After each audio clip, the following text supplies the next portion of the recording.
trucks. He was moving things in trucks. He lost his job as a teacher. Why? He got a divorce. And the church said, "You're out." School board, sorry. Divorce is not allowed by our policy. You know the code. You're out. The story may be indifferent to you. You're not a teacher. You have nothing to do with teachers. Maybe you work at a desk or you're at home.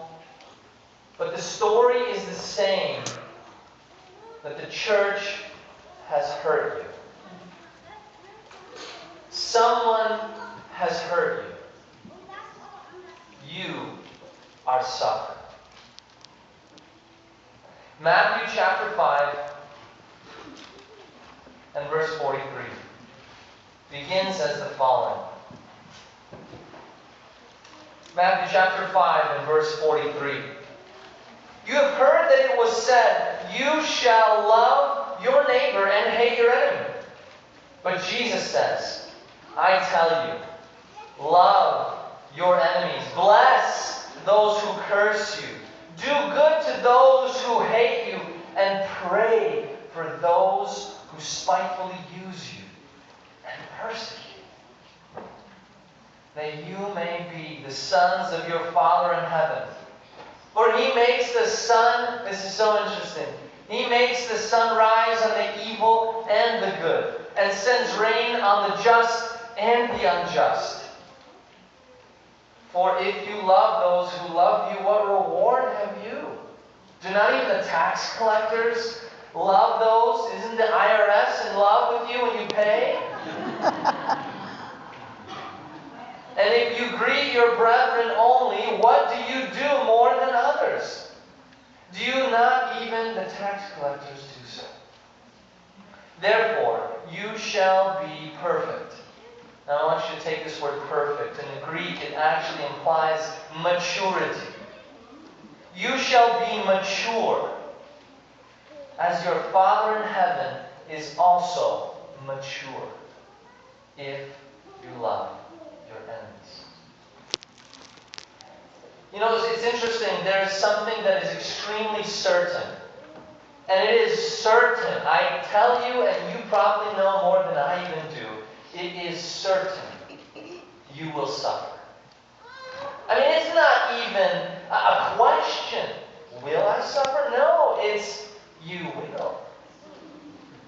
Matter of timing is the only thing. When? Now, there is a type of suffering. Disaster, disappointment, or maybe even disease. And when disease happens, especially, this one always comes up. The 4-letter word, which is also a letter of the alphabet. Anyone know what it is? 3-letter word also can be taken as just simply one letter of the alphabet. The 3-letter word. Why? Thank you, Mark. Good job. On the corner over here. They went to high school at least. They got education. I'm not saying everyone else probably did too. You have to get that in there. Why? Why me? Why us? God, why? This family, this week, visiting with the family, they asked this very question. Why us? Why now? We wanted things to be just equal, even keel. I want it to be in equilibrium.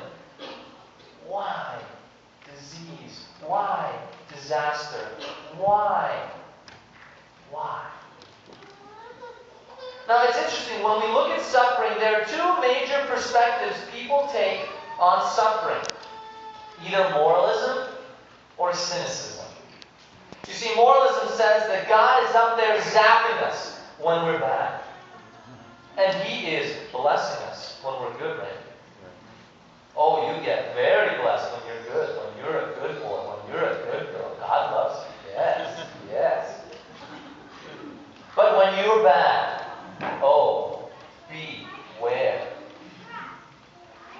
Now, the other side of cynicism says that when suffering happens, it's simply random. It just happens. No one really knows why it happened. But when cynics apply it to religion, and particularly to God, then they look with a judgmental finger back at God.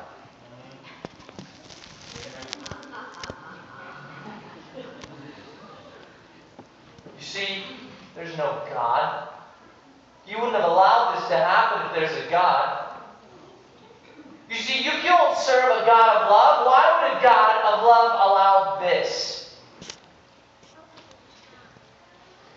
Now, the thing is, while some may take one route or the other, neither is right. You see, for our God is not a God of works, so He is not a moralist. And our God is not about the random and happen chance, so He is not a cynic. And likewise, we neither can be a moralist or a cynic when it comes to suffering. And the reason being is that God is asymmetrical. What do I mean by that? I mean the following, that God, in the beginning, did what? He created.